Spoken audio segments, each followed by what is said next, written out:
After my father's death, my mother kicked me out. I never liked you, and now with 200 million, I don't need you. I simply told her, I'm leaving, sold everything and left. Days later, she called, desperate for my help. Emily, now that your father has passed, and I've already received the $200 million inheritance, I don't need you anymore. You can go. Her words hit like a splash of ice water cutting through the silence in the room. It was my mother staring at me with that same cold look she never tried to hide. Yes, it hurt. Of course it did, but deep down I saw it coming. I took a deep breath, gave a polite smile, and replied, all right, I'll leave. The days that followed were painfully quiet. Then one day the phone rang. It was her, the woman who claimed she didn't need me. Emily, where's my share of the inheritance? Her voice trembled, part panic, part rage. She never imagined that the man she constantly overlooked had planned everything down to the last detail. My father was always 10 steps ahead. Before we dive in, don't forget to like this video, subscribe to our channel, and tap the notification bell. Welcome to Revenge Scales, where justice never misses. My name is Emily, I'm 27 years old, and until recently, I lived with my parents. From the outside we probably looked like the perfect family. My father, my role model, was a self-made businessman who built his company from nothing. He was a man of principle and always followed through on his word. No matter how demanding his work was, he always made time for me. I remember him coming home exhausted, still smiling, asking, what's our plan today, kiddo? He was my foundation. My mother was a different story. She reminded me of those daytime TV stars always dressed to impress, always at some social event, but emotionally unavailable. She would say she'd spend time with me, then cancel last minute. She felt more like a guest in the house than a parent. If my father was the backbone of our family, she was more like the surface paint, nice to look at but lacking substance. As I got older, I admired my dad even more. I dreamed of working beside him, learning his trade, and carrying on his legacy. What I didn't know was that he had quietly been preparing me for something bigger, and the ending, well, no one could have predicted it. When I entered my 20s, our simple chats turned into business talks. He taught me the essentials: leadership, accountability, and strategy. My mom stayed the same, present in body, absent in spirit. The only time she showed real emotion was in my second year of college. I sat with Dad and said, I want to work with you after I graduate. I've been preparing. I want to follow your path. He looked proud, but before he could respond, my mother cut in like an ad break interrupting a good movie. Emily, are you serious? Another one of your crazy plans? She asked with that skeptical smirk. I'm serious. I want to build something like Dad did, I answered confidently. She let out a dramatic sigh, worthy of a soap opera. A woman should just find a decent husband and let him take care of her. That's when I realized there was no point in arguing. It was like trying to explain modern apps to someone who still uses a landline. I gave up on convincing her. I wasn't going to live according to her outdated views. I stayed focused on school. Eventually she gave in. If that's what you want, fine. Just don't come crying later. That was a price I was willing to pay for my independence. Right after graduation, I joined my father's company. The more we worked together, the stronger our bond became. But I didn't know he was in a race against time. In just 6 months he taught me everything, every strategy, every detail of the business. Then one day he collapsed at the office. The diagnosis turned our lives upside down. The next 5 years were a long, exhausting fight. Emily, how's the company holding up without your father? My mother asked, masking her doubt with a thin layer of concern. It's a challenge, I responded with confidence. But Dad left me everything I need. The look she gave me, part disbelief, part irritation, only confirmed I'd made the right choice. Well, just make sure you don't drive the company into the ground, she said, her tone carrying that familiar hint of I told you so. Second generations tend to do that. During my father's illness I kept to myself more. Arguments with my mother became routine. Even in his declining health, my father insisted on visiting the office occasionally. Every time he stepped through those doors, you could tell he still viewed the company as his domain, even though he knew it was time to let go. These employees, this company, they mean everything to me, Emily, he told me once, his voice cracking. But I know I have to let them go. His words stayed with me heavy in my chest. I don't know if I can be like you, Dad, I admitted quietly, a lump forming in my throat. But I promise I'll do everything I can to protect what you built. That was the moment my life changed. He didn't just leave me a company, he gave me a dream. Something he built from nothing with his own 2 hands. From then on, my days blurred together. I handled business affairs all day and spent evenings at the hospital. That routine became my source of strength. My mother, meanwhile, did the bare minimum, bringing fresh clothes, sighing heavily like every visit was a burden. I often caught myself wondering, did she ever feel any gratitude? Any empathy? Seeing my father so weak, after all his sacrifices, shattered me. And still she focused on the insignificant while he never stopped giving his all. For a year I kept going, working long hours, visiting the hospital, surviving on little sleep and endless concern. Then, one day, he quietly passed away in his sleep. In the whirlwind of funeral planning, hospital bills and legal paperwork, I didn't have time to grieve. As always, my mother expected me to take care of it all. She'd never stepped outside her comfort zone. The day after the funeral, just when I thought I might catch my breath, she came to me. "Well, now that the funeral's over, I bet you feel relieved," she said casually, as if mourning was just another item to check off a list. I took a deep breath. I didn't expect compassion from her after all. I knew who she was. "Please leave this house," she said suddenly. "I just inherited $200 million from your father. I don't need you anymore." She said it like she was reading a script without a trace of feeling. Her words hit me not because they surprised me, but because no daughter should ever have to hear something like that from her own mother. Arguing with her would have been pointless, like trying to stop a cat from chasing birds. Did she truly believe that money replaced love? That wealth erased all responsibility? With 1,000 thoughts swirling, I made up my mind to leave. By the next day I had packed up, sold my things, and tied up all loose ends. My mother was stunned by how quickly I left. She didn't realize I had been planning this for months. But most importantly, she didn't know my secret. Even though she believed she'd inherited $200 million, the truth was very different. My father had entrusted full control of his estate to me. "Your mother doesn't understand the value of money," he once told me. I remembered his instructions clearly. He made me the sole heir and gave me the responsibility of managing her basic expenses. "If you give her everything at once, she'll blow through it in no time," he warned.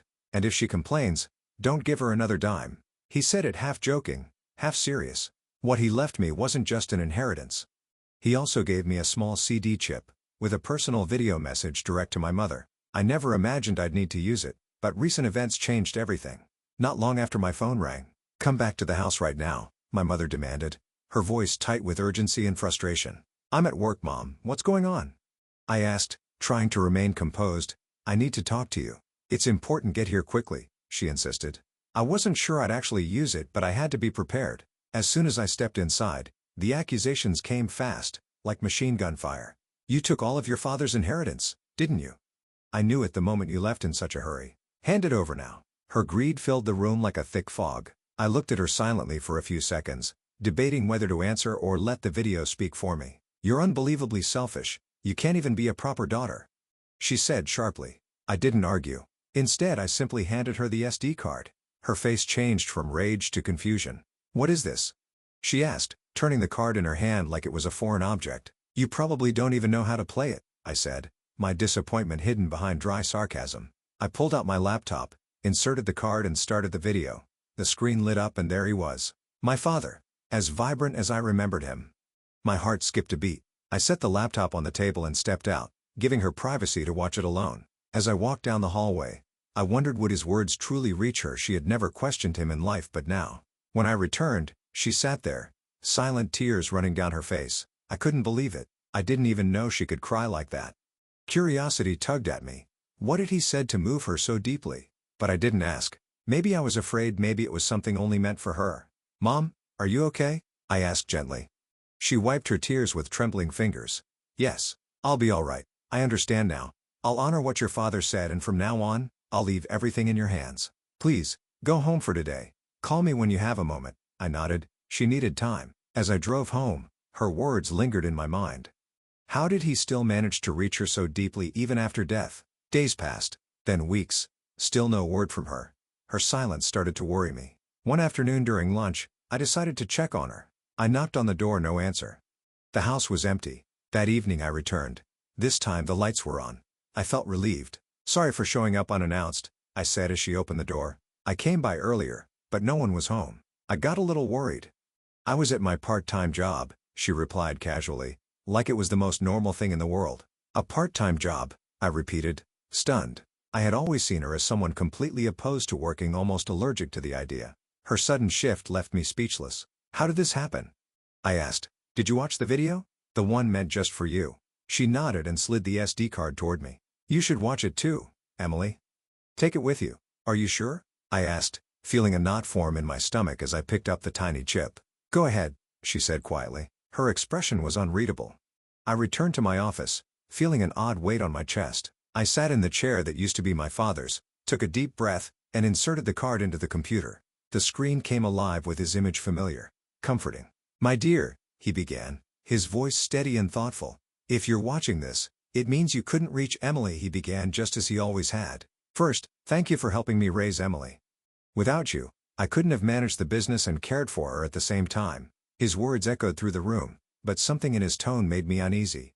Then came the moment that changed everything. "You took care of Emily, even though she wasn't your biological daughter, and for that, I'm deeply grateful." It felt like time froze. What was he saying? I'm not his daughter. His words hit me like a thunderclap. But he continued, unaware of the emotional storm he had just triggered. "You've stood by me all these years. In doing so, you gave up your own goals.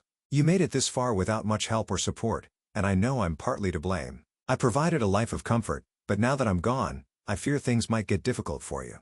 My mind was spinning. Suddenly, so much made sense: her emotional distance, the bare minimum care, and now his heartfelt words. He spoke with such honesty that it cut deeper than I expected. "I'm truly sorry, but I worry about how you'll cope when I'm no longer around." I slowly shut the laptop. My thoughts were tangled, filled with questions, uncertainty and mixed emotions. I couldn't sleep that night. My brain replayed every word. The next morning I knew I couldn't ignore it. I needed answers. I approached her and said, "Mom, I watched Dad's video yesterday. Now I know the truth." My voice trembled as I faced a reality I'd never imagined. "I raised you," she said, "because your father asked me to. That's the only reason." Her voice was heavy, each word loaded with years of hidden truth. The silence that followed was thick, but I couldn't stop. I needed the full picture. "What happened to my biological mother?" I asked, determined to understand my story. She took a long breath before answering. "You were born to my sister and your father. My sister passed away shortly after giving birth to you. Your father was heartbroken. I promised him I'd raise you, and so I became your mother." Her words were both comforting and disorienting. Finally, the pieces of my life were falling into place. Her detachment, her way of carrying it all made sense now. I remembered snippets from my childhood, her working at a cafe, smiling genuinely as she served customers, and the joy in her voice when she spoke about wanting her own cafe someday. That was her dream, and she gave it up to raise me. Inspired by my father's message and maybe by the weight of finally sharing the truth, she made a decision: she was going to pursue that dream again. She picked up a part-time job, focused on starting fresh. One afternoon during a quiet chat, she told me, "I should have done this years ago. Working is actually fun, and I'm surprised by how capable I feel. I never thought I'd enjoy it so much." I looked at her, unsure what to say. "Was it my fault you never got to work before?" I asked softly. "I'm sorry if it was." She shook her head gently.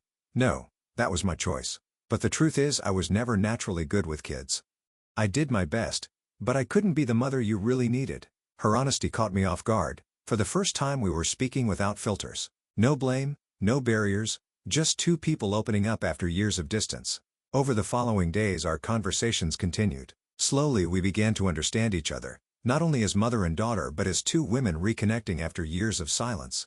And it was during one of those talks that we decided together to use part of the money my father had left behind enough to help fund her dream cafe. Since she started working, my mom had changed. She became more grounded and thoughtful. When we discussed using part of the inheritance for the cafe, she hesitated.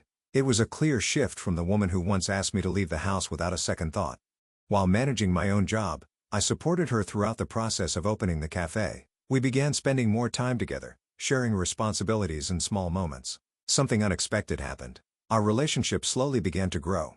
It wasn't perfect or easy, but for the first time, it truly felt like a mother-daughter bond. Though our relationship had started in a very different way, something meaningful was finally taking shape. When it came to everyday expenses, my mom stood firm. She insisted on covering them with her own income, refusing to touch my father's inheritance. "Promise me you'll let me know if you're ever struggling." "Dad trusted me to look after you," I said, genuinely concerned. She gave a soft smile, revealing the independence she had been steadily building. "I'll be fine.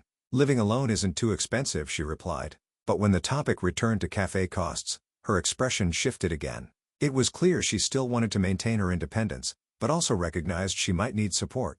After a moment of reflection, she finally said, "I'll lean on you then. I'm really looking forward to this, so let's both give it our best." Her drive was unmistakable, and so was the hope in her eyes. After everything we'd been through, we had finally become a real family. The fact that she wasn't my biological mother could have pulled us apart, but instead it brought us closer. It felt like learning the truth had come at exactly the right time. "Your cafe opens tomorrow," I said with a proud smile. Your dream is finally coming true. She looked up at me, visibly moved. Seeing you help build this cafe reminds me of my own younger dreams. I think that's why I'm here today. It's because of you and your father. Grateful, I replied. Thank you, Mom. She held my hand and said firmly, I'll always be your mother. In that moment, I felt a new closeness between us. From then on, I knew our relationship would be stronger than ever. After my father's passing, I had come to accept the truth of our circumstances. I made the choice to stay with her and even considered returning to my hometown so we could live closer again. Still, my mom had her usual concerns. You eat terribly when you're by yourself. I guess I'll have to start looking after you again, she said with a mix of mild complaint and warmth. Sometimes I imagined how surprised and proud my father would be if he could see how close we'd become. His home, his business and the inheritance he left behind, everything was now safe in my care. As our bond deepened, I made a decision.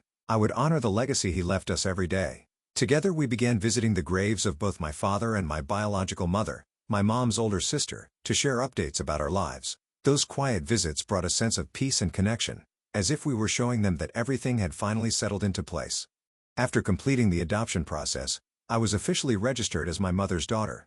It was more than just paperwork. It was the affirmation of a bond that went beyond blood. Today we are truly a family. This experience taught me a powerful lesson. Always seek the truth before reacting out of anger or jumping to conclusions. Sometimes the answers we search for come with unexpected lessons that help us grow. Thank you for watching. I'd love to hear your thoughts. Leave a comment below. If you enjoyed this story, please like the video and subscribe for more. Your support means so much.